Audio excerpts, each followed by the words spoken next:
Hey guys, tonight we're slipping through a quiet stone archway, past ivy-covered cloister walls, and into a dim, incense-scented corridor, where the only sound is the soft swish of woolen habits and the occasional muffled squeak. Yes, tonight, you're trailing behind a medieval nun who's walking calmly, prayer book in hand, while something very much alive and wriggling stirs beneath the draped fabric of her sleeve. You blink. Did that woman just tuck a weasel into her robe? You're not dreaming. In fact, you're wide awake in a place where pet ferrets, well, technically it might have been a polecat or a martin, but we'll get there, were as much a part of daily life as rosary beads, cold stone floors, and very questionable fish stew.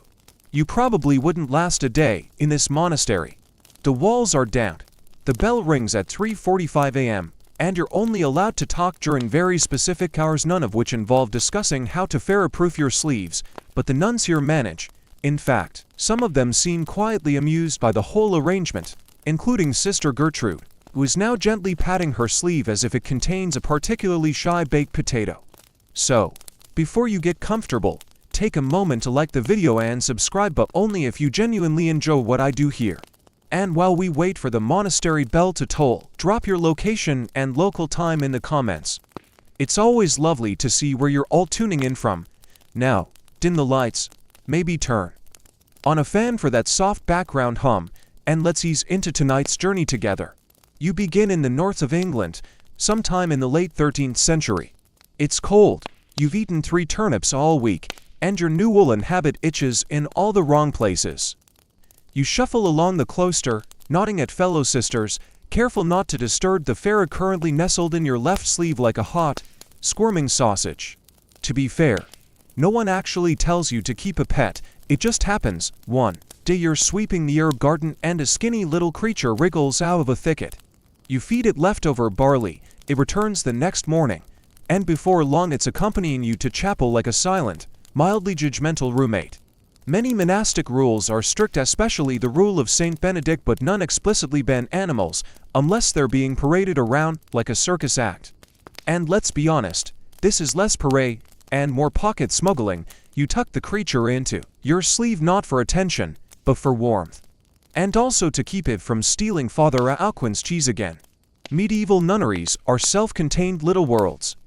You rise before dawn for prayers, eat in silence while someone reads aloud from scripture, and spend your day copying manuscripts, tending to the sick, or embroidering altar cloths. It's repetitive, contemplative, and a little lonely. That's where the ferret comes in. Its name, that's up to you. You might call it Pipkin, or Wolbert, or Saint Whiskers the slightly damp. The records don't preserve these names, sadly, but they do hint through letters, marginalia, and the occasional stern complaint that animals were common companions. One bishop in France wrote wearily of those sisters will allow beasts to accompany them in dormitory and refectory, which is bishop speak for Gertrude brought her ferret to dinner again. Historians still argue whether these references are symbolic, metaphorical, or literal, and, frankly, if you've ever seen a medieval bestiary, anything could be real. You wrap your habit tighter as the wind creeps through the stones. Your ferret shifts sleepily in your sleeve, nose twitching. Outside, the world is chaos, wars, plagues, tax collectors, but here, in this quiet pocket of time, there's peace. Not comfort, exactly. The floors are freezing and someone snores like a wheezy goat, but peace, nonetheless. Occasionally, someone raises an eyebrow. A particularly devout sister might tut when your ferret sneezes during Vespers, but most let it go. Everyone needs something soft to hold on to, especially when your only other luxury is a particularly well-worn psalter. You pass through the cloister garden, soaking your sandals. The scent of sage and lavender rises from the cold earth. Your pet peeks out, just once, nose glinting in the early light. No one speaks. But someone else, Sister Agnes, perhaps gives you a tiny nod. Her own sleeve bulges suspiciously. Later, as you sit at the scriptorium copying lines of Latin with aching fingers, your ferret curls in the crook of your arm. It doesn't understand theology, but it knows how to be still. And sometimes, that's enough. Sometimes, you're elbow deep in laundry now, or what passes for laundry in the 13th century, which is to say, you're swishing a tunic in a bucket of grayish water while silently hoping someone remembered to crush lavender into the mix last week. As you wring the fabric, a blur of movement catches your eye. It's not your imagination. Pipkin lets go with Pipkin is back from his morning constitutional and now skitters along the stone edge of the basin, leaving a trail of muddy paw prints and moral ambiguity. You've been told he's a ferret, but you're starting to wonder. A visiting monk once called him a marten, and a traveling merchant sniffed and muttered something about polecat lineage. You nod politely at all of them. But the truth is, no one in this century seems entirely sure what anything is. Taxonomy, as we know it, simply hasn't been invented yet. Instead, medieval folks categorize animals more like characters in a morality play. Is it helpful? Does it eat grain? Does it look like it might be possessed by Satan? The answers determine how it's treated. Ferret-like animals long, sinuous, clever, walk a fine line. In some regions they're esteemed as fierce mousers and symbolic purifiers. In others, they're cast as slippery little sin goblins with beady eyes and no obvious sense of decorum.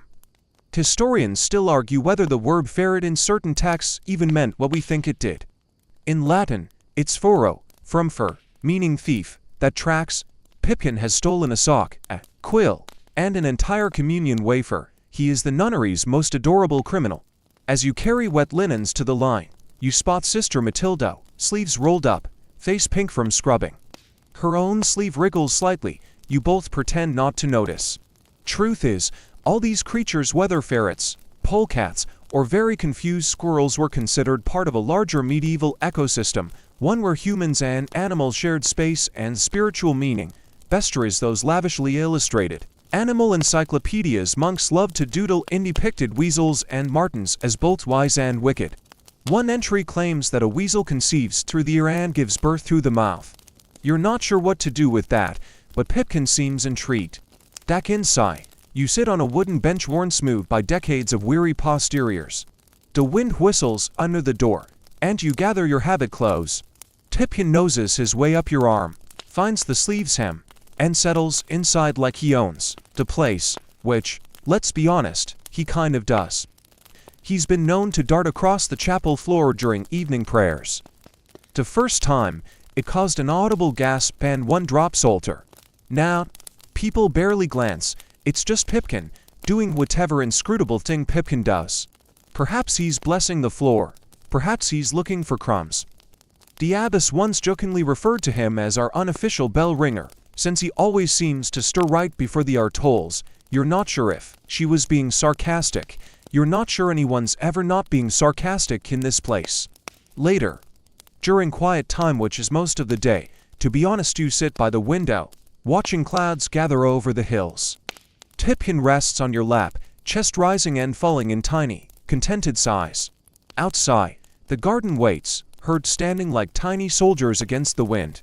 In your lap lies a scrap of parchment. On it, a doodle, a long-bodied creature with a halo, curled up next to a loaf of bread. You don't show it to anyone, but it's not entirely a joke. In a world filled with rules, repetition, and repentance, even a creature as humble as a ferret can seem like a quiet blessing. Sometimes, you wonder what people centuries from now will make of all this. Will they think it was symbolic, an allegory? Will they dismiss the entire thing as folklore? But then Pipkin stretches, yawns with all the drama of a minor saint, and noses his way back into your sleeve like a little whisper of life in a world mostly built around silence. You finish the day the way it began, calm, tired, and slightly covered in fur. Your hands smell like herbs and damp wool. Your sleeve wriggles, and for now, that's more than enough. It's stone again, or what passes for it, in a world of thick stone walls and tiny arched windows. The first bell hasn't rung yet, but the pale gray light has begun to seep into the dormitory. You lie on a straw-stuffed mattress, wrapped in a scratchy blanket that does almost nothing to fend off the chill. Beside you, under the cover of your sleeve, Pipkin shifts, then emits a tiny sneeze. Is it a holy sneeze? Perhaps, maybe even a small miracle. You whisper a sleepy apology and adjust your sleeve. To give him more room, he sighs dramatically, as if he's had a long night of theological labor. You're not the only one hiding something small and furry in your garments. By now it's something of an open secret in the cloister. The more you notice it, the clearer it becomes. A twitch of fabric during matins, a faint chittering during meals, a suspicious little face poking out from the embroidery basket. These aren't just pets, they're companions in solitude. The rule of Saint Benedict, written in the 6th century, governs your days. It outlines everything from how many times to pray, to how much food you get, to how much silence you must keep. It does not explicitly mention ferrets. But that hasn't stopped your sisters from interpreting the rule with just enough wiggle room, no pun intended, to permit the occasional animal indulgence. One clause warns against private ownership of anything without the abbot's blessing.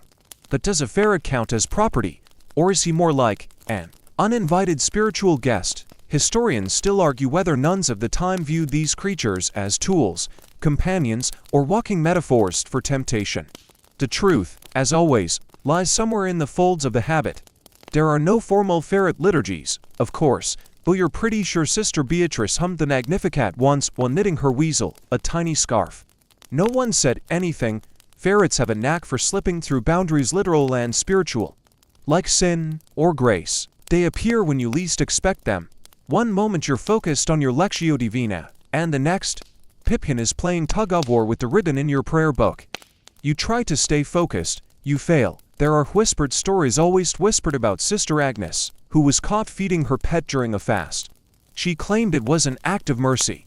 The abbess let it slide. Still, discretion matters. At least once a month, a visiting priest delivers a sermon warning against distractions and worldly attachments. He never names names, but everyone glances towards Sister Joan's habit when he says creatures of cunning nature. You smile faintly in the dark as you recall the last sermon, when Pipkin poked his head out just as Father Bernard reached his point about resisting temptation. You're still not sure if anyone noticed. You're fairly certain Sister Joan muttered "Amen" under her breath. As the bell rings, you rise, gather your things, and tuck Pipkin gently into your sleeve. He's grown heavier lately, and lazier. You wonder if he's becoming contemplative. The chapel is cool and dim, candles flicker. The stone floor sends chills up your spine. You join the line of sisters, each a quiet figure in the half-light, some with subtle lumps under their sleeves that shift just slightly with each breath.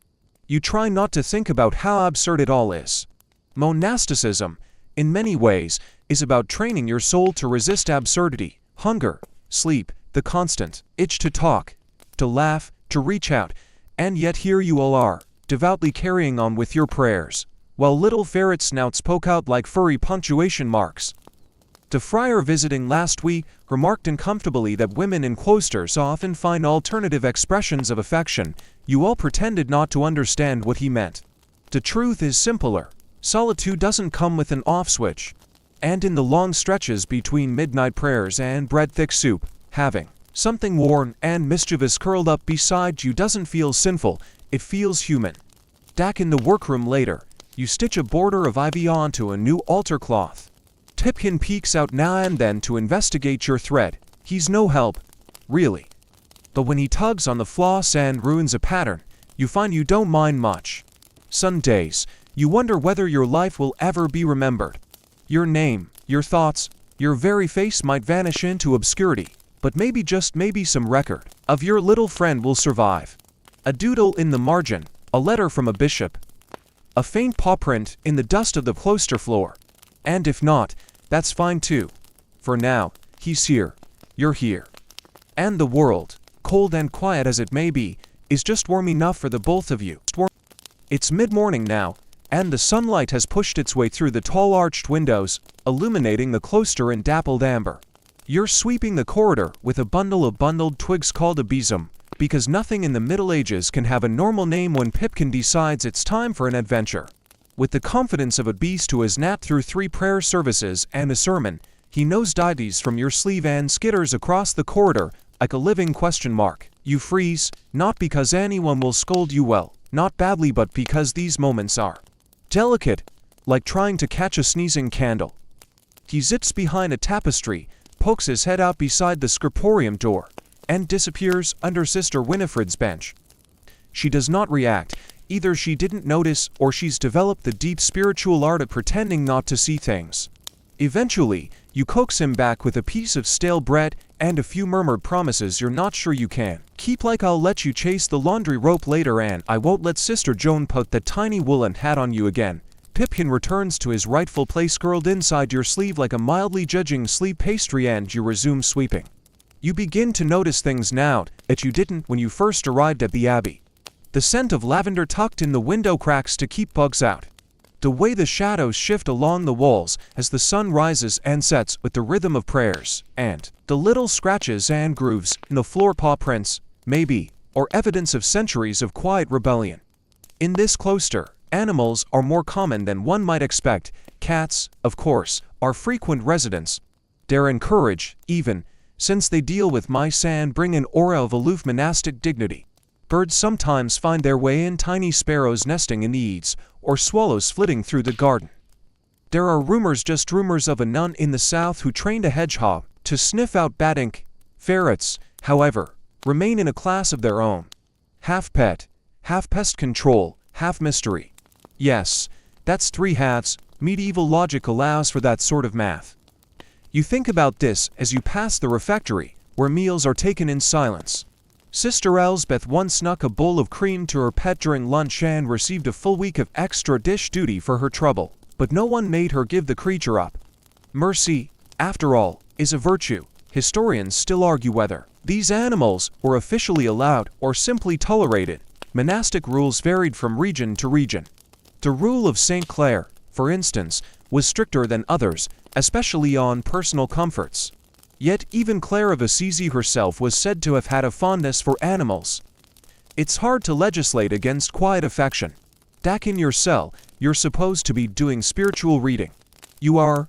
Technically, your copy of The Imitation of Christ lies open across your knees, but Pipkin is also sprawled across your lap like a warm bean bag, and you're gently stroking the bridge of his tiny nose while your eyes glaze over. He sneezes again. You pretend it's a sign of divine blessing. Later, you help in the herb garden, digging up clumps of thyme and chamomile. Pipkin scampers beside you, occasionally helping by digging in the completely wrong spot. Sister Agnes eyes him, shakes her head, and mutters, "That creature has no fear of hellfire." You both agree that's probably true. Gardening is serious business here. The convent depends on its garden not just for food but for medicine and trade. Herbs are dry, bundled, sold, and used in all manner of potions, poultices, and unspeakably bitter teas. Pipkin once ate a whole sprig of valerian and slept for an entire day. You were genuinely worried until he snorted himself awake, stretched like a cat, and immediately stole someone's ribbon. That ribbon is still in your room. You keep it in your psalter as a bookmark, even though you're not supposed to mark your books with anything but reverence. But it's hard to feel too guilty. Pipkin has a way of blurring the line between mischief and miracle. In the evening, you find yourself seated by the fire in the common room, darning socks, while the others embroider or spin. The fire crackles, the air smells of beeswax, and the rhythmic chatter of needles and bobbins becomes almost meditative. Pipkin is curled in your lap now, paws twitching as he dreams chasing mice, perhaps, or outrunning Sister Jones will hat again. One of the older sisters clears her throat and begins a soft recitation of a psalm. The room stills, breath slows, and for a moment it feels like the whole world is a single, flickering breath held in time. In that sacred quiet, you look down at your sleeve and feel it rise and fall with Pipkin's slow, steady breath. Not holy, perhaps, but comforting, and right now, that feels close enough. You wake to bells again. They toll with the calm inevitability of the moon, or indigestion after lentils. It's lauds, the second service of the day, and your limbs ache from the hard caught. Still, you stretch carefully, mindful of the warm weight tucked into your sleeve. Pipkin is already awake, blinking up at you with an expression that somehow manages to say both good morning and, "I demand snacks." You whisper a greeting, then pull on your habit, gently adjusting your sleeve so he can nestle close. He'll remain there, invisible and lightly snoring, for most of the morning. By now, this routine feels like second nature. Rise, pray, tend the garden. Copy the same passage in Latin for the third time this week because Sister Marjorie keeps misquoting it. You wonder if Pipkin could do a better job. At least he's good at not talking during services. Your mind drifts to the old psalters, some of which are decorated with absurdly elaborate marginalia. You've seen monkeys playing bagpipes, knights jousting with snails, and yes, ferret-like creatures with halos, stealing sausages from angels. Historians still argue whether these images were satirical, symbolic, or just the result of one too many moldy loaves. But it gets you thinking. Maybe Pipkin is part of a long, noble tradition of sleeve dwellers. Maybe somewhere in a Parisian monastery, another sister with chilly arms and a fondness for whiskers once sketched her little companion into the margin was sacred. Text just a tiny tail poking from beneath a saint's robe. You smile to yourself as you carry a stack of newly bound psalters to the library. The bindings are stiff, the ink still smells faintly of oak galls and vinegar. Pipkin peeks out just long enough to sniff the spines, then burrows deeper into your habit. The Abbey's library is both vast and claustrophobic, rows of chained books, high windows that barely let in light, and the kind of dust that has tenure. You pass Sister Hilda, bent over a lectern, muttering in Latin and feeding crumbs to a fluffy tabby perched on her stool. The cat eyes Pipkin with vague disdain. Pipkin yawns in response. In the garden afterward, you help prune the rosemary, breathing in its sharp scent. It's used for everything: healing headaches, flavoring bland stews, and allegedly warding off evil spirits. You half wonder if it works on ferrets. Pipkin nibbles a sprig and sneezes so hard he falls over. You take that as a no. The sun is stronger now, casting long shadows on the flagstones. You settle beneath the fig tree, a gift from a wealthy patron, or so the legend goes, and begin to stitch a new sleeve for winter. Pipkin has grown. You'll need extra room, or he'll start poking out during prayers again. The last time, it was during the line about creeping things of the earth, and you're still not sure whether that was divine timing or just poor tailoring. Sister Agnes joins you, dropping onto the bench with the kind of sigh that suggests she's just spent an hour scrubbing cauldrons. Her own sleeve twitches slightly. You raise an eyebrow. She shrugs. He's gotten into the ink again, she says, like it's the most natural thing in the world. Tried to baptize the butter dish. You both fall into companionable silence, stitching side by side, small animals occasionally poking their heads out like puppets in a quiet play. You could almost imagine you were back in the world outside the cloister, sitting with friends on a sunny afternoon, gossiping and laughing freely, almost.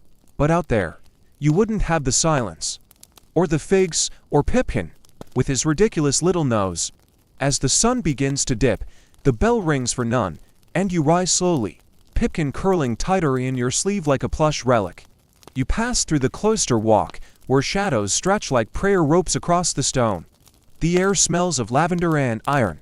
You glimpse Sister Beatrice lighting candles in the chapel. She pauses, glances at your sleeve, and gives a tiny nod of solidarity. Evening falls quickly. By Compline, the sky is dark and full of stars you can't see from within the thick walls.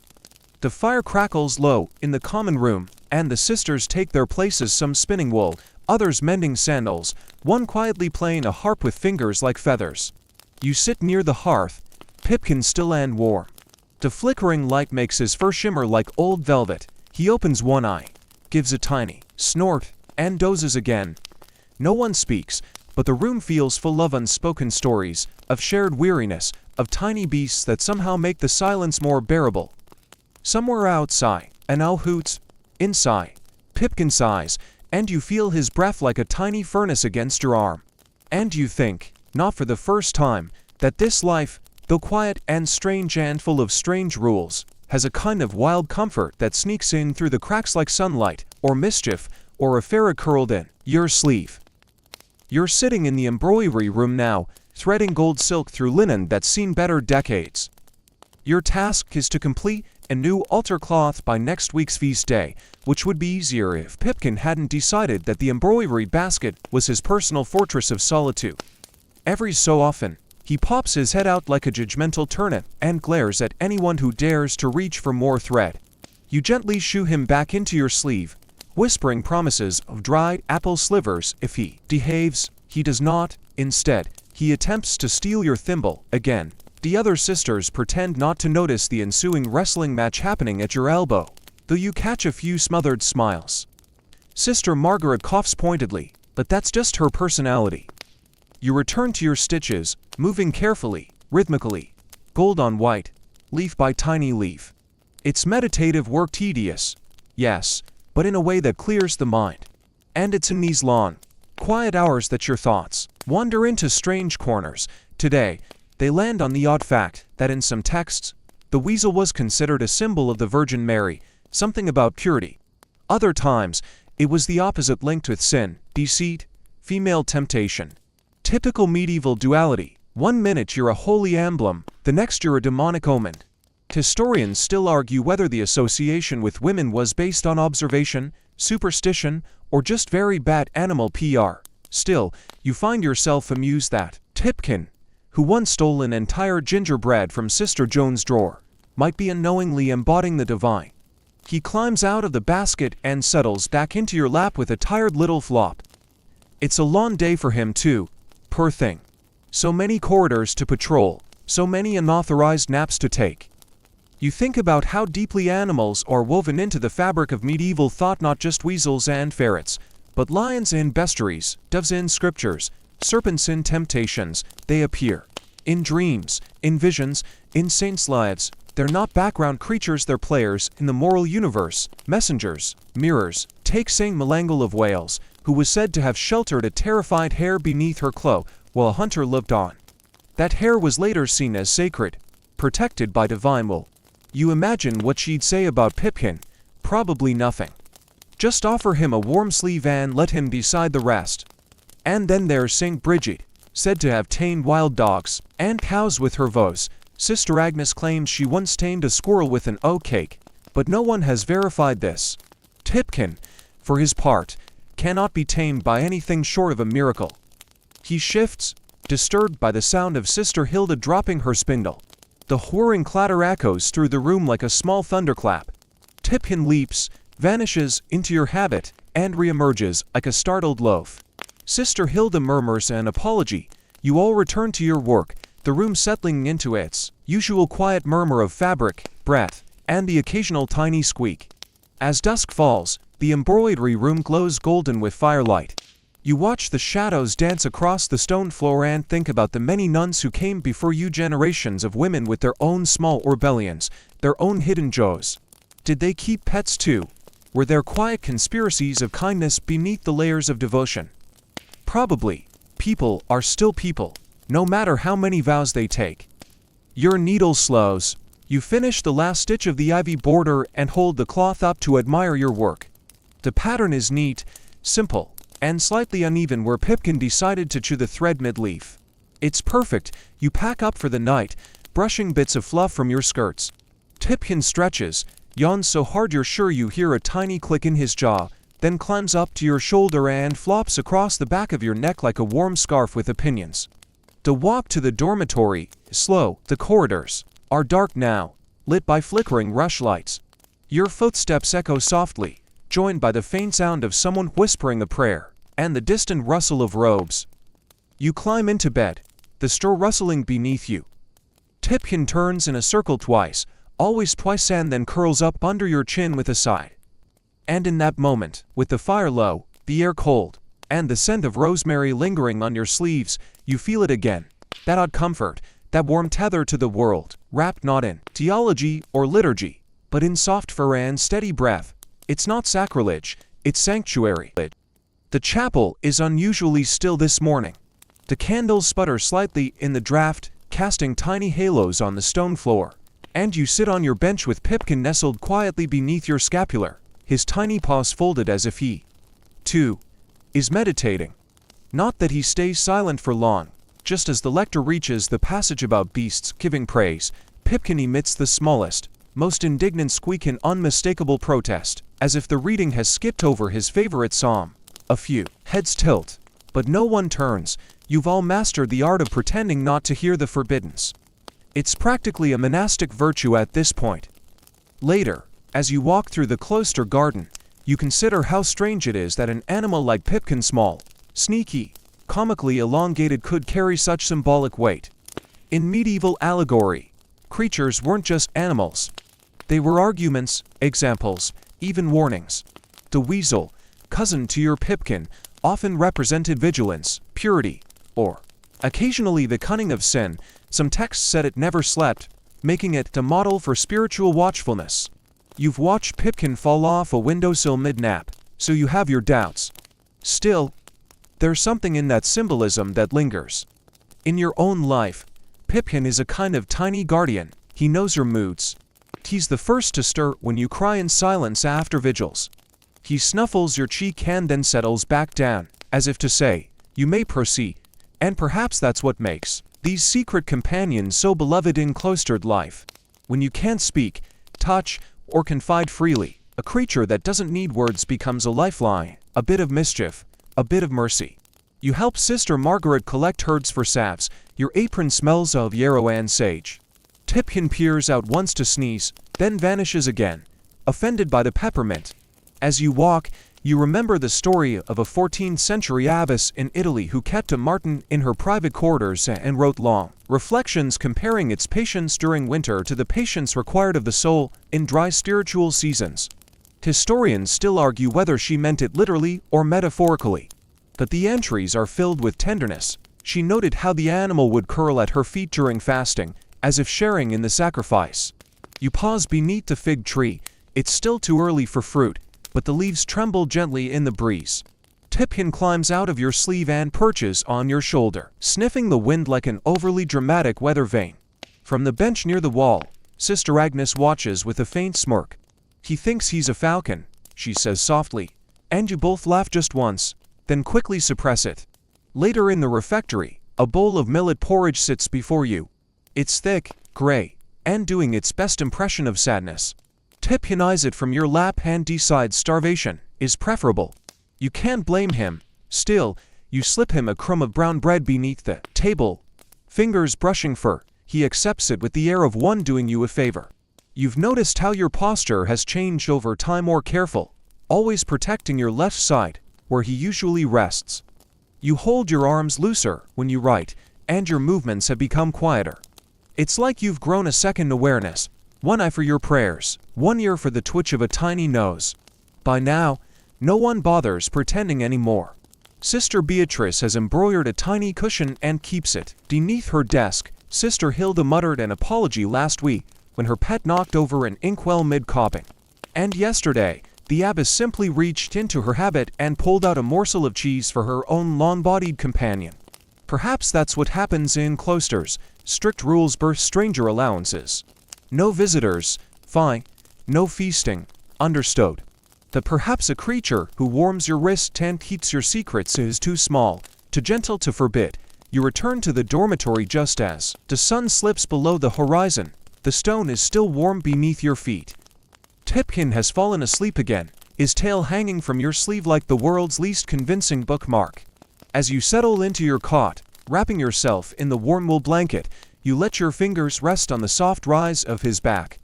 His fur rises and falls like a tide you can count on, steady and silent. You close your eyes. Tomorrow, there will be bells. There will be psalms. There will be porridge. But for now, there is only the sound of Pipkin's breathing, the cool scent of pressed lavender, and the distant hush of a world slowly spinning away from night. Slowly spinning. It's raining today.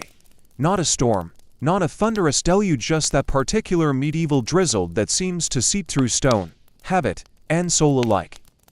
It drips from the edge of your cove, runs in rivulets down the cloister arches, and pools beneath the boots of those who made the mistake of venturing outside before prime. Naturally, Pipkin hates it. He's curled deep in your sleeve, sulking. Occasionally he huffs yes, audibly, and shifts as if to say, "Why would you bring me into a world with this much wetness?" You tell him, quite reasonably, that he could have stayed in the dormitory, but he chooses not to respond. Typical, you're assigned to the sewing room today, a quiet reprieve from garden duty. The storm has kept most sisters indoors, and the room is filled with the soft clack of looms, the gentle shush of fabric being folded, and the occasional sigh from someone battling tangled thread. You sit with a pile of altar linens in need of mending. Pipkin peers out, dismayed at the sight of yet another needle, then retreats. You whisper a soft apology and tuck the fabric to shield him from a draft. Your thoughts wander, as they often do when hands are busy and minds idle. You remember the story Sister Elsbeth told about a monastery in the Low Countries where nuns kept mice as pets and trained them to walk tightropes made of twine. Supposedly, they were part of a traveling play, holy parables performed in miniature. Historians still argue whether the tale is true or a case of scriptoria gossip spiraling out of control. Still, the image lingers. Tiny, robed rodents reciting beatitudes from atop a spool of thread. Your needle slips as you stifle a laugh. Nearby, Sister Marjorie leans over. Pipkin twitching again? She asks under her breath. You nod. She offers a tiny square of dried apple, already half-chewed. He dropped this by my sandal earlier. I think it's a peace offering. You accept it with the solemnity the moment requires. Animals, it turns out, have a long and dignified relationship with human boredom. In the repetitive hours of monastic life, they offer variety, small, unpredictable moments of interruption that jolt the senses without breaking the silence. Pipkin once stole an ink pop mid-transcription and left tiny black paw prints across Sister Beatrice's illuminated letter Q. She said she'd never seen a more spirited design. Later that day, after none, you head to the kitchen to help peel root vegetables for stew. The smell of onions makes Pipkin sneeze and retreat farther into your habit. You assure him that turnips are spiritually neutral and unlikely to offend his delicate nose. One of the kitchen sisters, a formidable woman named Dorothy, eyes your shifting sleeve with amusement. He's getting fat, she mutters, handing you a parsnip. He's cultivating mass, you reply, trying not to smile. The two of you work in quiet rhythm, chop, scrape, drop. The room is filled with the scents of wet earth and rosemary. A pot bubbles nearby, and the warmth is almost luxurious after the morning's chill. It's during this gentle mundanity that a thought strikes you. The nunnery doesn't just tolerate Pipkin and his ilk, it embraces them, in its own odd way. These creatures are folded into the rhythm of sacred life like extra verses in a hymn, unofficial, unsanctioned, but unmistakably welcome. They sit beside you as you read scripture. They nap under lecterns. They are scribbled in margins and fed secret treats behind the refectory's wooden benches, and somehow, they become part of the larger story. Medieval spirituality, for all its rigidity, has cracks, little spaces where the unpredictable slips in. Visions, dreams, relics that sweat. A ferret in a nun's sleeve isn't so strange, in that light. It's another form of quiet wonder, a mystery that doesn't need solving. You head to Compline under a sky that still weeps. The bells echo against damp stone. Inside the chapel, the candles cast a soft glow, and the air smells of beeswax and old parchment. Pipkin is still now, his tiny chest rising with each breath. You let him rest. Tonight's hymn speaks of shelter, of refuge under wings, of the comfort of small things in great darkness.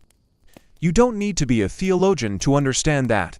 Later, back in your cell, you lie on your straw mattress and feel the weight of the day press gently down.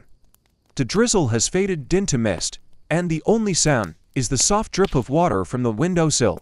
Pipkin curls into your side, one paw resting lightly against your wrist. You close your eyes. The rain may return tomorrow. So may the chores, the prayers, the grey porridge. But tonight, in the quiet cradle of your sleeve, peace breathes with a tiny snore. You've been assigned kitchen garden duty today, which means mud on your hem, time in your hair, and a grumpy ferret named Pipkin who is absolutely certain he should not have to accompany you among the root vegetables. You tuck him securely in your belt sash, where he sulks dramatically, occasionally popping his head out like a disapproving hand puppet. You reach for the cabbages, he hisses at one. You move on to the leeks. Still, the garden has its charms. The morning mist hasn't quite lifted, and everything, cabbage leaves, rosemary bushes, the worn flagstones underfoot is beaded with dew, as if the whole world has been dusted with silver. You pull a few carrots, examine the mint for fungus, and try not to think about what will happen to these poor vegetables when they meet the cook's ladle. A surprising number of convents in the Middle Ages were largely self-sufficient. You grow your own herbs, tend your own sheep, make your own cheese. You've churned butter, spun wool, and once, memorably, tried to chase a goose off the altar steps during Lent. Pipkin helped. Insofar as running in the wrong direction and distracting everyone counts as help. You remember how, that day, Sister Joan muttered that animals were the cloister's original multitaskers, providing warmth, entertainment, pest control, and, in Pipkin's case, unsolicited fashion advice via chewed-ham. In the garden, you spot a few mouse burrows near the fence. Pest control, now that's a practical argument you've heard before. While cats handle the heavy lifting, creatures like Pipkin are agile enough to slip into holes, scurry through grain stores, and root out all manner of tiny trespassers. It's one of the reasons sisters have been quietly permitted to keep them, especially in places like this isolated, understaffed, and with far too many turnips. Historians still argue whether monastic animals are considered companions, workers, or most curiously symbols. In some parts of France, records mention nuns being buried with their pets, others describe elaborate blessings performed over creatures who showed extraordinary devotion. One Italian account insists a ferret knelt at Vespers every day for a decade. You try not to laugh. Pipkin has never knelt for anything in his life. You pluck a few sprigs of lavender, wiping dirt on your apron, and think about how many odd comforts your little friend brings. There's warmth, of course, on freezing nights. His fur against your wrist feels like a fire sparked from wool. But there's also company, the kind you don't have to speak to, explain yourself to, or pretend for. In a world where every breath seems governed by ritual, having a creature that obeys absolutely no rules is refreshing. You remember a story told by Sister Agnes, who once claimed her mother raised ferrets to catch rabbits and considered them holy because they didn't work on Sundays. You're not sure that's true, but it's the kind of medieval logic that feels plausible. You carry your basket back inside. Pip can now fully emerge and surveying his domain like a small, judgmental overlord. The sisters part slightly as you pass, not out of fear, just to give Pipkin room to glare at them individually. By midday, you're back in the cloister corridor, basket delivered, hand scrubbed rod, and Pipkin dozing in your sleeve. You pass Sister Hilda's cell and hear the soft rasp of parchment. She's illuminating a manuscript, gold leaf, blue pigment, saints and angels all lined in precise detail, but in the margin, a tiny creature, curled like a comma, unmistakably ferret-shaped. You catch her eye. She raises one eyebrow and shrugs. Saint Sylvester had a cat, she whispers. I can have one, marginalia martyr. You're still smiling as you enter the chapel for midday prayer. It's quieter than usual. The kind of quiet that makes you aware of your own breathing, the rustle of habits, the low creak of a pew. Pipkin stays still, nestled near your ribs. He doesn't often stir during services anymore. Perhaps he's learned reverence. Or perhaps he's just bored. The reading today is from the Psalm, something about small things being cared for by great hands. You glance down at the sleeping lump in your sleeve and feel a strange tenderness. This life isn't luxurious. You miss soft bread. You miss being able to say what you think when you think it. But here, in this stillness, you have found something unexpected. A rhythm, a meaning that isn't grand or loud or polished, just daily, just faithful, and just a little fuzzy around the edges. Back in your cell that night, you light a candle and sit at your writing desk. Pipkin snores softly in your lap, twitching occasionally. You begin a letter to no one, perhaps a future sister, perhaps no one at all. You write about leaks, and puddles, and the strange joy of holding something small and alight while the rest of the world holds its breath. When you're done, you blow out the flame and lie back. Pipkin shifts closer. You listen to the soft rustle of wind through ivy and the faint whistle of someone else's pet, probably Sister Jones getting into the ink again. You close your eyes, and in the dark, with the warmth of a small life curled at your side, you drift gently into sleep, dreaming of lavender, turnips, and tiny paw prints in freshly tilled soil. The abbess has called for an inventory today. That means lists, ink, more lists, a great deal of muttering, and at least 3 sisters pretending not to panic because they've misplaced certain items. You suspect Sister Beatrice's borrowed candle snuffer will reappear mysteriously just before dusk. You're stationed in the scriptorium, tasked with confirming the number of quills, ink pots, blank parchments, and unofficially making sure no one has secretly stashed a pet inside a drawer. You gently shoo Pipkin out of the inkwell cabinet, where he's taken to nesting among the red ochre and powdered gall. Pipkin is especially unhelpful today. He's bored, and boredom in a ferret is a dangerous thing. He keeps trying to rearrange the scrolls by taste. Sister Marjorie leans across her ledger and whispers, "Is that the creature who chewed the corner off our map of Antioch?" You give the faintest shrug. He claimed cartographic ambiguity. The scriptorium, usually hushed and reverent, now buzzes with hushed irritation. The inventory reveals all sorts of strange truths. An extra pair of sandals hidden behind the psalters, a broken lute string inside a basket of wax eels, and someone, probably Agnes, has hidden a chunk of sugared fig inside a rolled-up manuscript. Pipkin finds it and immediately claims it as a holy relic, the abbess sighs.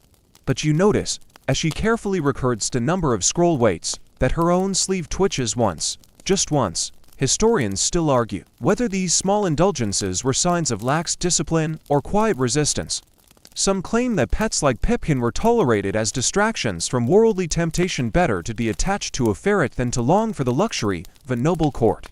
Others insist these animals served spiritual functions, reminders of humility, of care, of the need to cherish even the lowest creation. After lunch, root vegetable stew again, which Pipkin refuses. You join Sister Elsbeth for laundry duty. You carry the soaked linens to the drying lines, while Pipkin rides in the curve of your neck like a damp stole. As you pin tunics to the rope, Sister Elsbeth muses aloud. Did you ever hear of Saint Ermentrude's squirrel? You blink. That's not a real sentence. Oh, it is, she insists. Kept it in her sleeve during her pilgrimage. Said it warned her about thieves. You raise an eyebrow. It also stole 3 communion wafers and tried to bury them in a bishop's shoe. You both laugh quietly. Loud. Laughter isn't strictly banned, but it is ... discouraged. Pipkin chitters approvingly, probably in solidarity with the squirrel. You wonder if every monastery has its own menagerie of legends, some real, some not, all strangely believable. Because here, life moves slowly, and when it does surprise you, it does so in the form of small, wild things. Back inside, you pass Sister Hilda, who's carrying a basket of linen strips for bookbinding. From under the cloth, a long, striped tail pokes out. She meets your eyes. He's assisting, I'm sure, you say, and she winks. You find yourself wondering what visitors must think, those few who are allowed past the gate. To friars, the occasional bishop, the passing herbalist looking to trade salves for manuscripts. Do they notice the rustles, the faint rust-colored fur stuck to everyone's sleeves, the occasional squeak that interrupts a hymn? Do they think it's strange, or do they understand that this place, cloistered and sacred, is not without its quirks, and that maybe those quirks are part of what makes it human? Evening brings reflection. The abbess finished her inventory with a look that says she knows full well the list is already outdated. No one mentions the missing apple slices or the chewed margin of a perfectly good sermon. You sit with Pipkin in the library, watching shadows creep across the floor. The candlelight dances on the spines of ancient books, and the air smells of dust, wax, and the faintest trace of time oil. From Sister Joan's latest cleaning spree, you leaf through a worn volume of saints' lives, wondering how many of them had pets. It's not in the official biographies, but you can't help picturing Saint Scholastica hiding a mouse under her veil, or Saint Hildegard of Bingen composing hymns while a ferret rearranged her ink bottles. And when your candle burns low and your eyes blur, you close the book, cradle Pipkin in your hands, and whisper, "Let's add you to the inventory tomorrow." Line item. Comfort. He yawns, showing far too many teeth for something under a foot long, then curls into your arm as if it were the only safe place left in the world. And for tonight, maybe it is. There's something ceremonial about breakfast in the cloister, though you doubt anyone would call it a feast. A bowl of porridge, a crust of bread, a wedge of something that may once have dreamed of being cheese.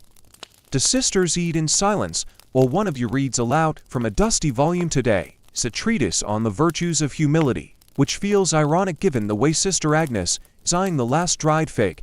Pipkin pokes his nose out during the reading, sniffing audibly. He seems unimpressed by the lack of meat, more so by the scholar who claimed that a properly humble soul should renounce all sensual comforts, including laughter. You feel him twitch with what you imagine is silent protest. Possibly hunger. Once the meal ends, you head to the chapel for quiet contemplation. Pipkin settles across your shoulder like a piece of twitchy jewelry. You're supposed to be focusing on the words of Saint Bernard, but your mind drifts, as it often does these days, to the quiet debates of the church. Animals were always a tricky topic for theologians. Some scholars wrote that beasts lacked souls, others weren't so sure. Thomas Aquinas took a famously stern line: no mortal soul, no afterlife. But even he couldn't entirely dismiss their capacity for instinct, loyalty, even affection. Historians still argue whether the church ever intended to banish animals from spiritual grace, or if it simply didn't know what to do with a ferret curled up on a hymn book. There are stories, you've heard them whispered after Compline, traded like relics beneath the veil of candlelight, a dog that guarded a monk's grave, a parrot that recited the Lord's Prayer, a donkey who knelt before the altar. And in more than one cloister, rumors of nuns who swore their animals responded to bells. Tipkin, it must be said, responds to bells only when they're followed by food. You pass the abbess later, and she gives you a look not unkind, just that peculiar mixture of tolerance and long-suffering, amusement unique to women in charge of 40 cloistered souls and at least 7 unauthorized pets. She doesn't comment, but as she walks away, you hear something rustling faintly from her sleeve. You make your way to the infirmary next, where Sister Beatrice is tending to a patient with a sprained ankle and a suspiciously dramatic expression. Tipkin sits beside the wash basin, watching with interest as bandages are unrolled and herbs apply. He seems particularly fascinated by comfrey root. You make a note to keep him away from the poultice jars. Sister Beatrice hums under her breath as she works a slow, lilting tune from the region she grew up in. You catch a smile from the patient, small but real. It's moments like these when the monastery feels less like a fortress of silence and more like a strange, peaceful village. It's no secret that the infirmary welcomes animals. The comfort they bring is subtle but undeniable. A ferret snuggled in a lap makes a cold room feel warmer. A cat's purr soothes a fevered mind. Even the mice, the uninvited ones, offer a sense of life that can't be found in manuscripts or psalms alone. You help prepare a tonic yarrow, fennel, a dash of vinegar. Tipkin watches you carefully, perhaps contemplating a career in herbalism, or perhaps just plotting his next biscuit theft.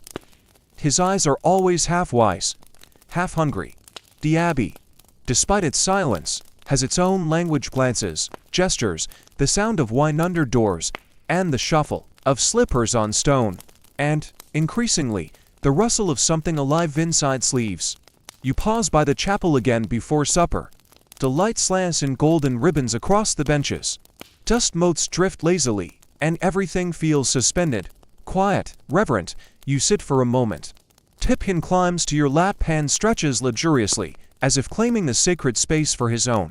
You remember a passage you once read written by a mystic nun who claimed that all things living, no matter how small or secretive, praise the divine by their breath alone. At the time, it felt poetic.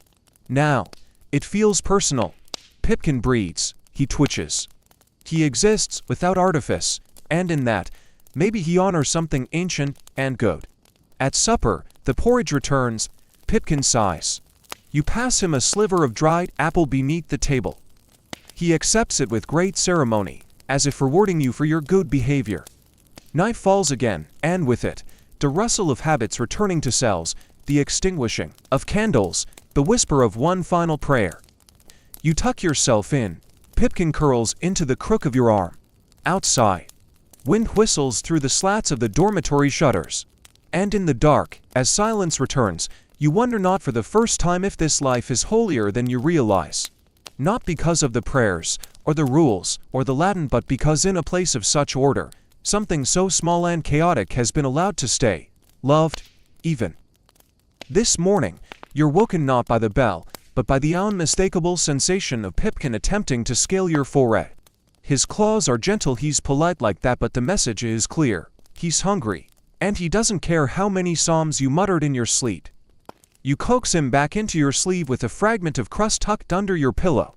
It's an old arrangement, technically against the rules, but also technically ignored by everyone, especially the abbess, who once accidentally dropped an entire biscuit into her own sleeve during Vespers. Today is wash day again, which means a procession of habits flapping in the breeze and a great deal of conversation conducted entirely with eyebrows. Words are still forbidden for most of the day, unless you're confessing, singing, or on fire. But glances are allowed, and your fellow sisters have gotten fluent in what might be the most passive-aggressive version of Morse code the church has ever seen. As you hang your laundry, you spot Sister Joan inspecting her sleeve as if debating whether to allow her own tiny companion a supervised outdoor excursion. Her face is all business. The lump in her robe, however, is enthusiastically trying to escape. Snout first, you smile to yourself. The convent may live under vows, but fur has a way of softening even the sharpest lines. You head inside for a brief visit to the storeroom, where the furs are kept. Not living ones, these are pelts, sheared and tanned, used for lining winter garments, mittens, and sometimes book bindings. And as you stand there, looking at neatly rolled bundles of fox, rabbit, and the occasional ermine, it hits you. You've seen Pipkin's relatives here. Not living in sleeves, but sewn into them. In the secular world, fur is a symbol of wealth. Nobles wear it draped over silk, traders ship it across kingdoms, and certain bishops are known to line their mitres with the softest sable they can procure. Even among the clergy, fur is tolerated, especially if it's humble, like sheepskin or squirrel. In fact, some habits in colder regions are deliberately sewn with fur trim, not for fashion, but for survival. Winters are long, and stone retains cold the way parchment retains ink. You think about this as you cradle Pipkin against your wrist. He's more than a pet, he's your living muff. Historians still argue whether fur in monastic garments was more practicality or quiet status display. It was permitted in certain cases, especially for the sick, the elderly, or the unusually chilly, but it was always a gray area. Too much softness suggested vanity. Too little, and you froze. But then, of course, there were living furs like Pipkin sneaking their way into habits. At some point, someone must have realized that a wriggling sleeve was warmer than a silent one. And maybe, just maybe, more comforting, you think of the marginalia again. Those medieval doodles of women with impossibly long sleeves, sometimes with paws poking out. Some scholars believe they were metaphorical. Others think the artists were simply drawing what they saw: quiet rebellion stitched into the very fabric of religious life. You return to the dormitory with a bundle of freshly dried habits. Pipkin peeks out at the folded linens, then decides sleep is the nobler pursuit. He curls into a little comma and vanishes beneath your scarf. Later that day, during free time, what little there is of it, you sit in the garden with your embroidery hoop, working on a new altar cloth design. You've chosen vines, stars, and something that could technically be interpreted as a symbolic stoat. No one has asked for clarification. Sister Beatrice sits beside you, sketching out a pattern for the new prayer kneelers. Her own companion, strikingly stripy, slightly cross-eyed, pokes his head out and sneezes twice. Pollen, she whispers, you nod solemnly. The eternal monastic foe.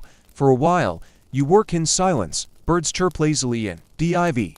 Pipkin stirs, yawns, stretches dramatically across your forearm, and then rearranges himself like an indignant feather boa. His tail flicks every time the wind changes direction. It's here, among thread and quiet breath, that you feel something ancient stir beneath the surface of daily life. Not sainthood, exactly, but sanctuary. The kind that doesn't require miracles, just small, persistent warmth. You imagine how history might remember this. Perhaps not at all. Maybe your name will fade, your stitches will unravel, your companion's bones will crumble into dust no one marks. Or maybe, somewhere in the edge of a vellum page, a tiny creature will be drawn curled in the crook of a nun's arm. No caption, no halo, just a silent suggestion that someone once loved something small in a world ruled by silence. And that, somehow, will be enough. Somehow. This afternoon, you're out near the outer wall, helping Sister Agnes gather rose hips and nettle leaves for the apothecary. It's a chilly spring day, the kind where the sun teases you but the wind has other opinions. You're bundled tight, hood up, sleeves longer than your arms, and in one of them, of course, Pipkin rides like a furry furnace with opinions about thorn bushes. He pokes his head out when you bend to pick a patch of mint, then retreats dramatically, and a bee buzzes by. He hates bees, has for years. It's mutual, while Agnes snips sprigs and mutters so about someone forgetting to label the dried thyme jars. You fall into that meditative rhythm so common in cloister life. Repetitive movement, natural scent, distant birdsong. It's the kind of moment that doesn't feel important, but if you weren't paying attention, it would pass like fog. You think again about Pipkin's ancestors, not just symbolic weasels in bestiaries, but their real-life origins. The domestic ferret is a descendant of the European polecat, long used across Europe for hunting rabbits. They were nimble, tireless, and surprisingly trainable. Nobles used them, peasants borrowed them. Monks wrote down instructions for how to keep them from stealing the bread. And over time, the line between tool and pet blurred. In fact, many historians believe that the first tame ferrets weren't bred for affection at all. but for utility. They could wriggle into burrows, chase out vermin, and return triumphantly. For a hunk of old cheese, in some regions, monks raise ferrets in monastery gardens officially to protect crops from rodents, unofficially because watching a weasel fight a mouse is more exciting than some practice. There are surviving manuscripts that reference small beasts of the garden, and though they don't name Pipkin directly tragedy, they speak of creatures kept in sleeve or hem for ease of temper and pest removal. It's a very medieval way of saying emotional support animal that also eats bugs. You and Sister Agnes compare notes as you work. Her pet Figs, named for the only food he won't steal, has recently developed a talent for dragging prayer beads into his burrow behind the woodpile. He's very devout. She deadpans. You nod. Pipkin's currently discerning a vocation in theft. There's a shared smile, and in it, something ancient. The comfort of companionship not just between you and your animals, but between women making quiet joy inside a world designed for solemnity. You both pause when the abbey bell rings for none. The sound cuts through the air like a clear, gentle reminder that time is always passing even when it's covered in mud and nettles. You return to the cloister garden, basket full, hands scratched but satisfied. Pipkin seems to approve. He peers over the edge of the basket like a lord inspecting his territory. Back inside, you're tasked with sorting the day's pickings into sads, teas, and tinctures. Pipkin investigates each pile, then takes up residence in a bin of dried chamomile. Sister Beatrice raises an eyebrow. He's infusing himself with serenity, you explain. That evening, the abbey hosts a visiting monk, a quiet, severe man from a neighboring monastery. He speaks during supper. He has permission about the importance of austerity, of mortifying the flesh, of purging attachments to worldly things. Pipkin sneezes loudly from your sleeve halfway through the sermon. You don't laugh, but you do make a note to thank him later. After the monk leaves, the mood softens. Candles are lit, psalms are sung, the long shadows of dusk stretch across the chapel floor like spilled ink. You sit near the back, Pipkin asleep in your lap, and watch the flames flicker in the sconces. There's a small silence after the final prayer, the kind that feels not like an absence, but a fullness. And in that quiet, you think about how strange it is that these tiny creatures, once tools of hunters, now secret companions, have carved a space for themselves in the most unlikely of places, not in palaces, not in markets, but here, beneath veils and vase, in the sleeves of women who have given up nearly everything. Except, perhaps, the freedom to love something too small to make the rules. You return to your cell.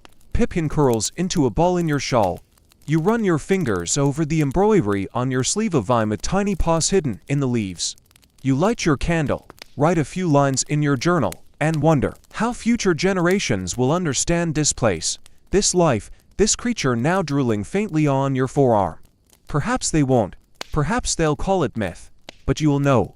You were here. You're woken before the bell today, not by Pipkin, who is unusually serene and tucked against your collarbone like a contented button, but by the wind. It howls down the corridors and sighs through the cracks in the shutters like a homesick ghost. The kind of wind that lifts laundry off lines and makes you question whether today's penance should just be existing outside. Still, the day begins. It always does. You gather your ink and parchment and trudge to the scriptorium, where the sisters are hard at work illuminating a new psalter. Sister Hilda is muttering about gold leaf and divine punishment. Sister Beatrice, ever cheerful, is painting ivies so delicate it looks like it could flutter off the page.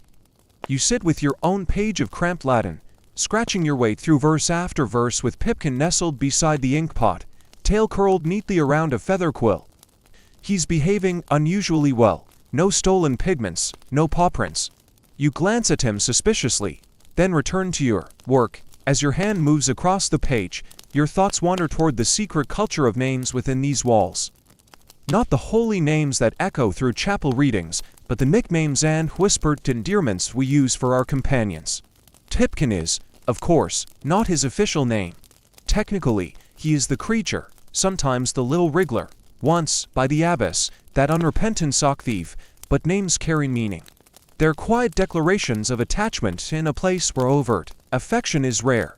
You've heard others. Sister Agnes calls hers Buttons, Sister Jones possibly a weasel, possibly a gremlin is simply Brother Nib. Historians rarely record such names. But occasionally, One slips through a marginal note beside a prayer, or a rhyme hidden in the back of a journal. A few even made their way into manuscripts, disguised as dedications. There's a 12th century breviary with a closing line that reads, "For comfort in cold times, I thank Saint Boniface ... and Morris, my faithful tale-bearer." No one knows who Morris was, but there's a suspicious paw print next to the final page. Inspired, you begin composing a short verse of your own. Sleeve-born guardian, fur of dusk, mouth of mischief, tale of trust, whisperer of crumbs and dreams, softly sainted, silent scheme. You don't share it, not yet, but you fold it carefully and tuck it into the pocket of your psalter, between the Beatitudes and a pressed violet. Later, during the midday pause, you wander into the cloister garden, Pipkin perched dramatically on your shoulder, like an indecisive epaulet. The sun has returned, and with it, the bees and the sisters scattered embroidery hoops. It's a lazy hour and a loud one, and the air hums with the soft click of needles and the occasional laugh quickly disguised as a cough. Sister Elsbeth joins you beneath the fig tree, her own companion peeking out from the folds of her cowl. She hums an old lullaby as she stitches, and soon, you join in soft, half-forgotten words, the kind that linger in the corners of the mind like incense. And as the melody weaves through the garden, something old stirs in your chest, not longing, not Joe, just presence. A quiet awareness of being exactly where you are, with exactly what you have: a needle, a song, a patch of sky, and a very small beast attempting to steal your thimble. You recall a story told in the refectory once, during one of the abbess's accidental moments of storytelling. A nun in Flanders, centuries ago, supposedly taught her ferret to carry prayer beads from one sister to another. It was dubbed Brother Procession. It's probably apocryphal, but still, it sticks. Historians still debate the truth of these tales. Were they real? Were they allegory? Did medieval women, cloistered behind walls and vows, really find so much comfort in creatures with twitching noses and too many teeth? And does it matter? The moment is real. Pipkin is real. His fur is soft against your neck, and his small sighs of sleep sound like the echo of something older than scripture. Back in your cell, you light your candle early. The sky has turned bruised, and the shadows fall long across the floor. You write another verse, just a line, this time tucked into the margin of a letter you may never send. Some saints wore halos, mine steals buttons. You laugh once, Pipkin stirs, then, as the bell rings for compline and you rise to join your sisters in song, you realize something. These names, these verses, these secret notations, they are how you remember, not in grand sermons or gilded books, but in scribbles, in whispered lullabies, in paw prints and pressed violets, and long after you're gone. If someone finds your psalter and wonders at the smudge beside Psalm 23, they'll know. You were here, so was he. The first frost of the season arrives in the night. You wake to a thin layer of white across the garden, the laundry line sagging under a lace of ice, and the unmistakable crunch of someone slipping on a frozen puddle just outside the dormitory. Inside, it's not much warmer. You huddle in your habit, draw your sleeves over your fingers, and tuck Pipkin snugly under your scapula like a hot water bottle with legs. He doesn't complain. Cold weather transforms him into a professional napper, a limp noodle of fur with zero ambitions beyond warmth. Morning prayers are whispered through chattering teeth. Someone has added extra logs to the chapel brazier, and for once, no one complains about the smoke. You spot Sister Marjorie discreetly rubbing her hands together during the second psalm. Pipkin, of course, stays asleep, utterly unmoved by the daily labor of devotion. Later, you're assigned to firewood stacking. It's brutal work. The logs are damp, the splinters plentiful, but the physical labor keeps your fingers from freezing off. Pipkin rides inside your sash, emitting the occasional squeak of protest whenever you jostle him too hard. He has very strong opinions about jostling. As you carry a fresh armful into the main hall, you overhear Sister Beatrice talking to a new novice. The girl is young, awkward, and clearly trying too hard to pretend her knuckles aren't turning blue. Beatrice is explaining the layers of the habit, how to patch wool, and most intriguingly how to add a hidden pouch for heat-retaining stowaways. You mean a pocket for your ferret, the girl whispers. Of course not, Beatrice replies, straight-faced. That would be against the rules. It's a pocket for Emergency potatoes, the girl laughs, startled and delighted. You glance at Pipkin, he sneezes dramatically, then goes back to sleep. Later, you help prepare winter stores. Jars of pickled onions, bundles of dried thyme and sage. A suspiciously large sack of preserved pears labeled simply not for the fast. Someone has written a small note on it. Do not feed to ferrets. You look at Pipkin. He looks at the sack. You both know this is an ongoing debate. That afternoon, you find yourself in the library, where the fire has been lit early and the air smells like soap and vellum. You settle into your usual chair, Pipkin wrapped like a living stole across your shoulders, and begin transcribing a sermon from an earlier abbess, one full of metaphors about gardens, silence, and the small creatures that burrow through the soul's defenses. You pause, pen in midair. Pipkin stirs. Could she have meant literal creatures? Probably not, probably. Historians still argue whether monastic metaphors were always spiritual. The line between allegory and lived experience was famously thin. Some texts speak of spiritual fleas as metaphors for intrusive thoughts. Others, with less flourish, simply list ferret keeping under the record of tolerated customs. You make a mental note to include that sermon in your next illuminated page. Perhaps a decorative border with a few long-tailed saints curled around capital letters. Evening settles fast in winter. By Vespers, the sky has gone deep purple, and the sisters shuffle into the chapel with more blankets than usual. You wrap yourself tight, Pipkin hidden beneath a fold of wool, and sing softly with the others. Your voice, like theirs, cracks with cold. But the harmony holds, as the candles flicker, and the antiphons drift upward. Your mind goes back to stories you've only half believed. Nuns in the far north who trained ferrets to wake them from midnight prayers. One who swore hers bowed during the Magnificat. Another who claimed her pet wept during Holy Week. Miracle? Myth? It doesn't matter. Faith, your learning, is not always about knowing. Sometimes it's about choosing to keep going, to find warmth in stone-walled places, and to let yourself be surprised by the small ant. The ridiculous. Back in your cell, you wrap Pipkin in a scrap of felt. He curls into it immediately, eyes already closed, dreaming of cheese or divine mysteries. You light your candle, add another line to your secret poem, and glance at the small stack of folded parchment tucked beside your bed. One of them contains a drawing you made weeks ago. A nun, a ferret, a halo hovering somewhere between them. It's crude, but sincere. You consider adding gold leaf. Maybe later. You lie back on your straw mattress, pull your blanket high, and feel Pipkin press against your side like a comma in the long sentence of your day. Outside, the wind returns. But inside, beneath wool and candlelight, you are warm, held, complete, and in that small silence before sleep, you think, this life is strange. This love is stranger, and you wouldn't trade it for all the pears in the sack. The abbess has declared today a silent retreat, which is a very polite way of saying, no speaking whatsoever, and try not to look too expressive either. The intention, as always, is contemplative solitude, space for the soul to settle, the mind to still, and perhaps, if you're lucky, to hear something divine in the quiet. Pipkin is not a fan.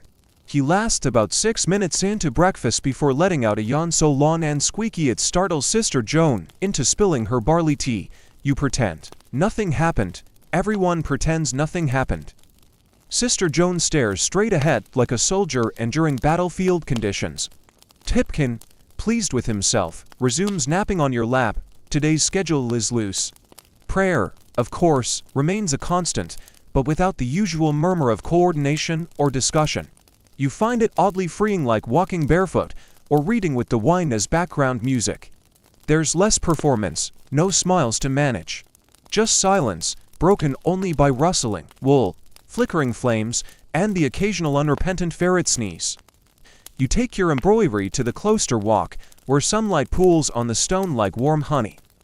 You sit against the wall, cross-legged, and unfurl your project, a series of stitched symbols meant for the altar cloth, grapes, a chalice, a few elegant swirls. But tucked in the margin, just for you, you're stitching a small creature curled into the crook of a sleeve. Its tail wraps twice, the thread color just a shade lighter than the background, barely noticeable, unless you're looking. Historians often overlook this kind of expression, the personal, the playful. But needlework in convents wasn't just a duty. It was a language, A prayer you could wear. A rebellion you could hide in silk. It said some nun stitched hidden initials, tiny animals, or coded symbols into otherwise ordinary pieces. One surviving chasuble has a swan whose neck is bent into the shape of a letter M. No one knows why. Some think it was the sister's name, others think it was just a joke between friends. You glance at Pipkin, who is now sleeping with one paw dangling out of your sleeve like punctuation. Later, you help Sister Marjorie in the storeroom. She passes you dried herbs and gestures toward the jars with raised eyebrows: lavender, rosemary, lemon balm. You nod. The unspoken system is smooth, wordless, and surprisingly efficient. Pipkin rides tucked in the folds of your sash, occasionally sniffing the jars with the air of a very discerning apothecary. He lingers on the mint, then sneezes into a pile of fennel. Sister Marjorie bites her lip to suppress a laugh. In the afternoon, you're sent to copy psalms. The scriptorium is half-lit, the air thick with dust and devotion. You sit down, ink your pen, and begin.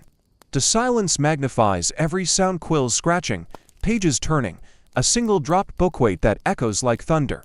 Somewhere across the room, a small animal chitters. You do not look up. You copy Psalm 84. How lovely is your dwelling place, and pause. You glance down at Pipkin, now curled in your lap, his nose tucked beneath his tail. Your fingers rest gently on his thigh, feeling the steady rhythm of his breath.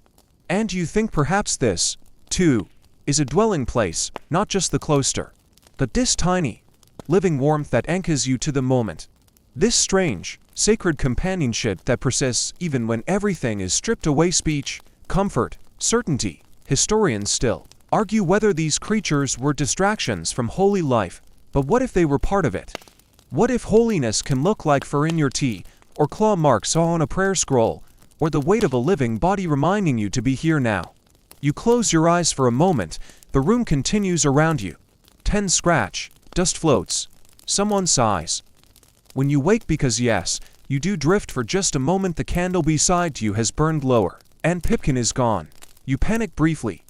Look beneath the bench, check your sash, check your pocket, check the folds of your coat, just in case. Then you hear it, a faint, scuffling noise behind the cabinet.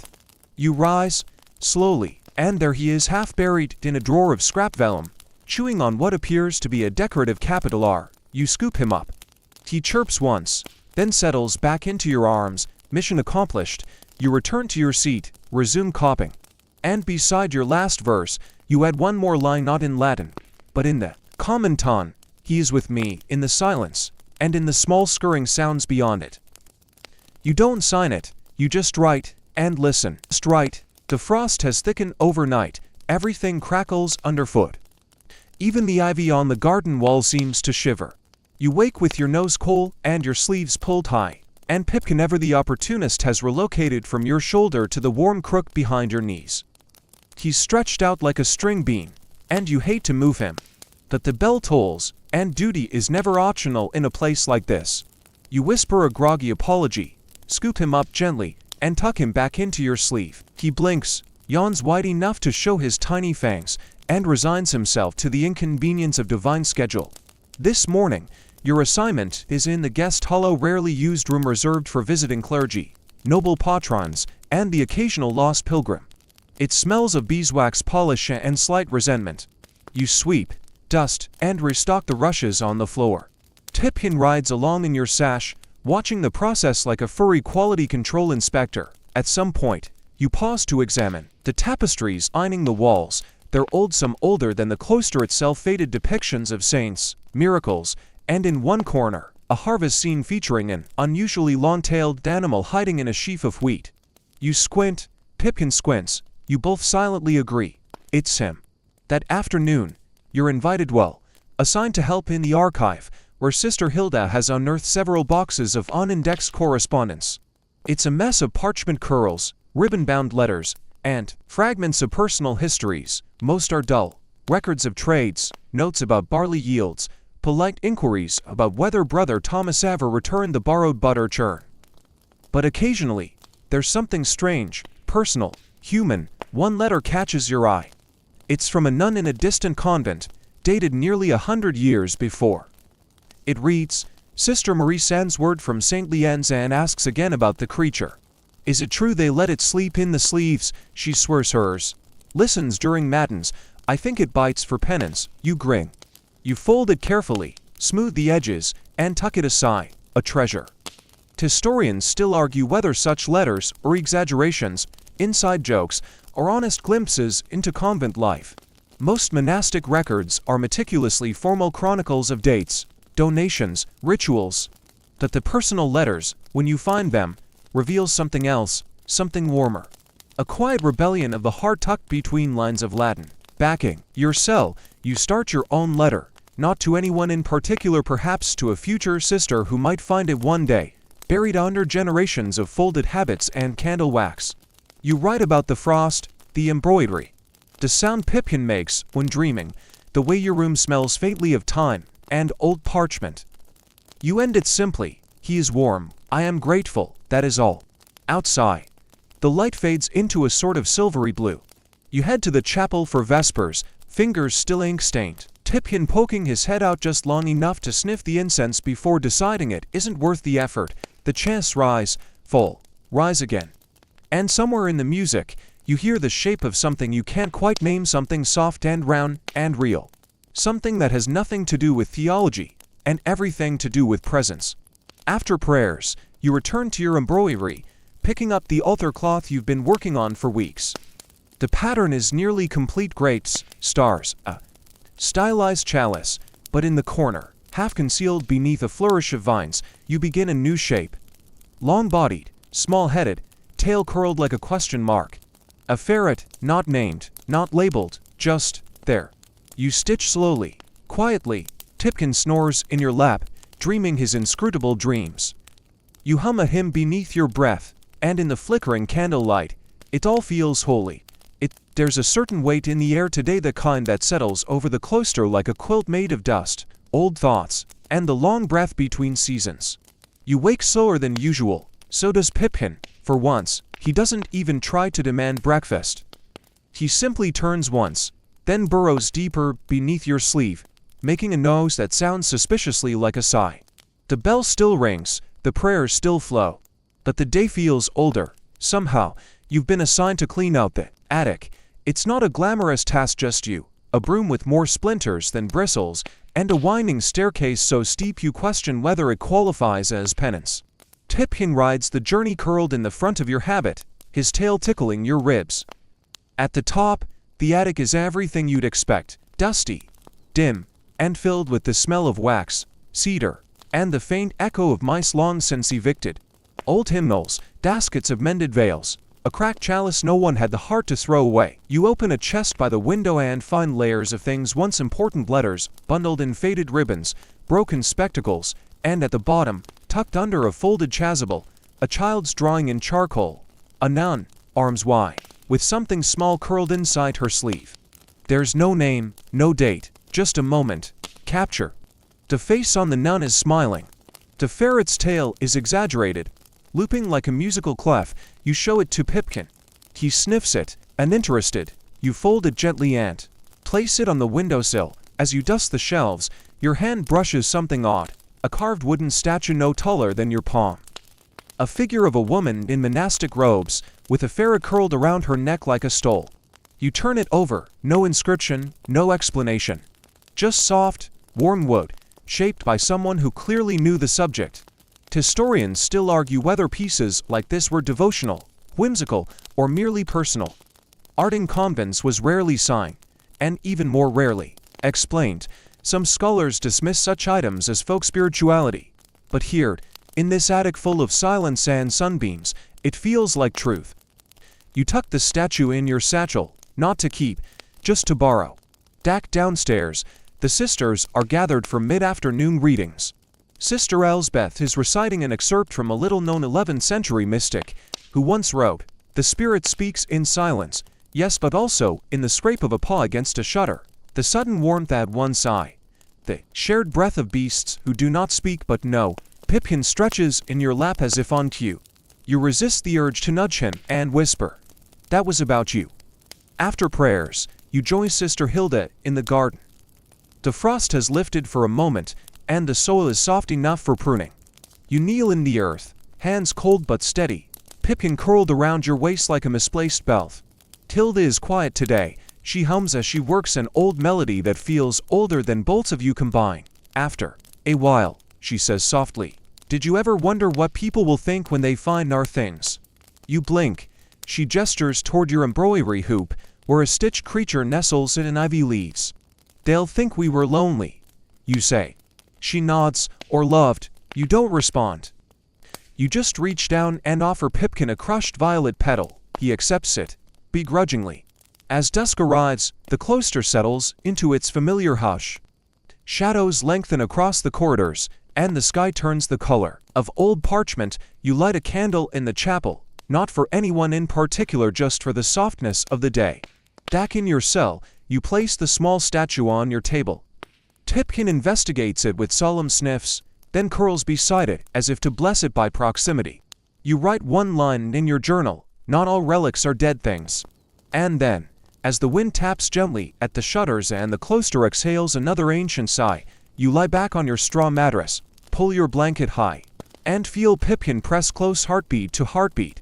You close your eyes, and for a moment, you feel timeless. You awaken in darkness, not to the bell, not even to Pipkin, but to the sound of distant thunder. Just a low grumble on the horizon, far enough to feel safe, near enough to make the stone walls hum ever so slightly.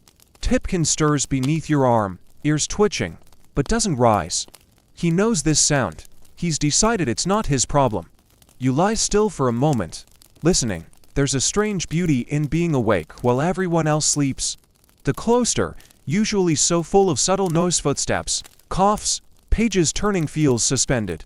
All you hear are the soft breaths of the sisters, the slow crackle of a half-dying hearth, and the steady rise and fall of Pipkin's breath against your side.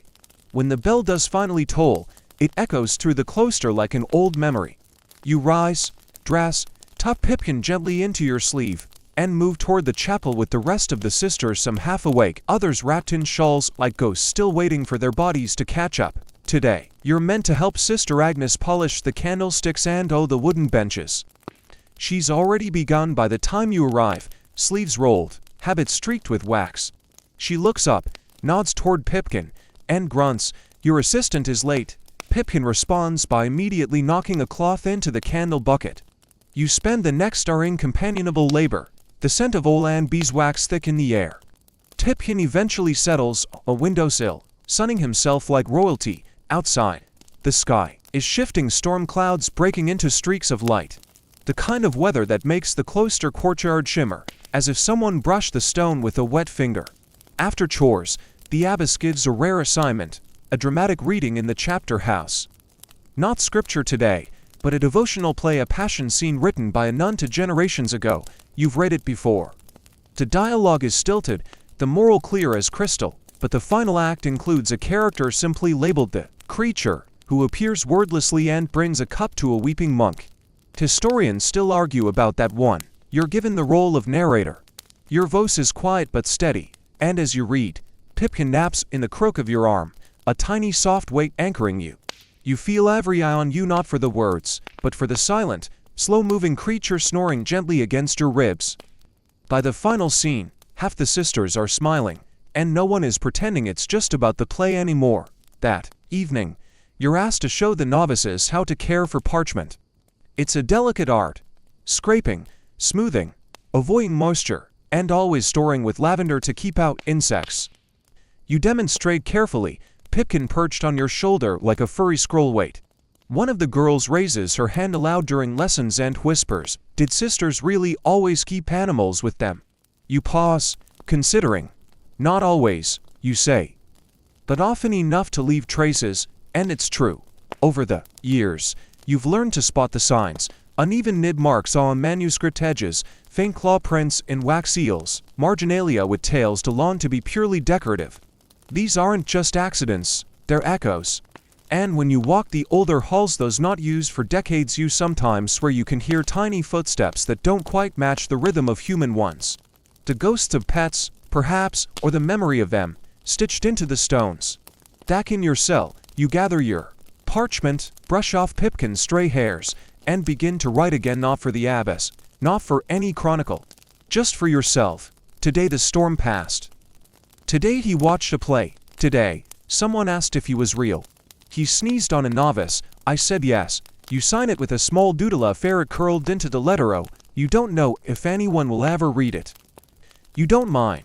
As night folds over the abbey, the walls breathe again. A different silence, now heavier, softer, wrapped in wool and candle light. Pipkin curls beneath your chin, paws twitching in a dream. You press your cheek against his fur, feel his warmth seep into your bones, and close your eyes. He is real. You are here. The cloister sleeps, and the wind sings old lullabies through the shutters. The sun rises slowly today, reluctant and pale. It drips light over the cloister walls like watered-down honey, just enough to warm the stone under your feet, but not enough to drive away the crisp morning chill. You sit beneath the fig tree, bundled in 3 layers of habit, your embroidery in hand, and Pipkin stretched across your lap like a self-satisfied scarf. He blinks at the world with the knowing calm of someone who's been fed, fussed over, and forgiven for chewing a page of Psalms just yesterday. Today is one of those rare days with no assigned duties beyond the ordinary rhythm: prayer, meal, prayer again. Which means you have space to simply exist. It's an unusual sensation in the cloister, where time is often measured in bells and bread crusts. You let your needle pause, gaze up at the sky. It's blue, not the rich, endless blue of summer, but the washed-out, sleepy hue of a sky that forgot it had somewhere to be. The wind moves through the garden, stirring rosemary and lavender into the air. Pipkin's nose twitches once. He approves. Later, you find yourself walking the cloister's outer corridor, where the walls are older, the plaster flaking in places to reveal the stones beneath. This is the part of the abbey not shown to visitors, not because it's secret, but because it's ordinary, quiet, worn, but it's your favorite. Here, the history breathes. The etchings of sisters long past are still faintly visible on the walls, scratched initials, dates, even a crude heart with 2 sets of initials inside. And lower down, just at your knee level, the tiniest paw print, perfectly preserved in the stone floor where it must have set before the mortar dried centuries ago. You press your fingers to it. It's small, likely a cat, possibly a Pipkin of another era. You whisper, "I see you." Pipkin leans out of your sleeve and sniffs the wall, then sneezes on it. A traditional greeting. You assume, back in the library, you help Sister Hilda sort through the winter manuscript texts bound in leather that creaks like old bones. One of them, an anonymous devotional from the 1300s, includes a passage you'd missed before. And there was with her a beast, long and low, soft in coat and quiet in spirit, who stole not from hunger but from delight, and nestled beside her as she spoke the hours. She called him Joe, and he was, historians still argue over that line, was Joe a metaphor for the Holy Spirit? A symbolic manifestation of peace, or was it, quite literally, a ferret? You close the book. You don't need to decide. Later, you return to your embroidery. The altar cloth is nearly complete. You've finished the vines, the stars, even the chalice. Only one space remains in the corner, a blank circle you've saved for last. And there, you now stitch the smallest shape, a curled body, a gentle paw, a tail that loops like an unfinished thought. No name, no caption, just presence. You tie the final knot, snip the thread, and breathe. As evening comes, you sit once more by the chapel fire, Pipkin asleep on your shoulder, your eyes half-lidded with peace. Around you, your sisters sing the final hymn of the day, low, soft, wordless toward the end, just breath and tone. You feel your body relax, not from exhaustion but from fullness. The kind of quiet that doesn't need to be earned or explained, the kind that simply is. And as the last note fades into the stone, you whisper something no one else hears, not a prayer, not a confession, just thanks. Thanks for furry in your sleeve, for teeth marks in ribbons, for paw prints on sacred parchment, for mischief, for mercy, for the knowledge that somewhere in the folds of history, your life quiet, strange, and filled with a love no doctrine ever wrote down was here. And now, as the fire dims and the bells fall silent, you find yourself slowly releasing the weight of the day. The stones beneath you are cool, but the warmth of something small, something alive lingers at your side. Your body softens inch by inch, your breath lengthens, matching the rhythm of Pipkin's tiny rise and fall. Even your heartbeat, so often hidden beneath habit and routine, begins to hum with the quiet music of rest. The sky outside has turned to velvet. A soft hush settles over the cloister, the fig tree sways once. The wind sighs at the windows, gentle now, no longer a voice of warning but of invitation. You let your thoughts drift not urgently, not anxiously. They meander like leaves in a stream. Slow, lazy, unworried, the prayers of the day melt into silence. The names, the chores, the duties, they blur into soft-edged memory. And still, beside you, that small presence remains. Not asking, not needing, just being. There's peace in that. In something small, something warm, something that doesn't understand the rule of Saint Benedict but honors it in its own quiet way. You roll to your side, the blanket drawn high. Pipkin sighs in his sleep, the candle gutters. The world outside waits, but you don't. You're already drifting. Already half dreaming of warm sleeves, soft fur, and the hidden lives live gently in the stillness between bells. Sleep now, there's nothing left to do. Just this, just here, just breath, just being.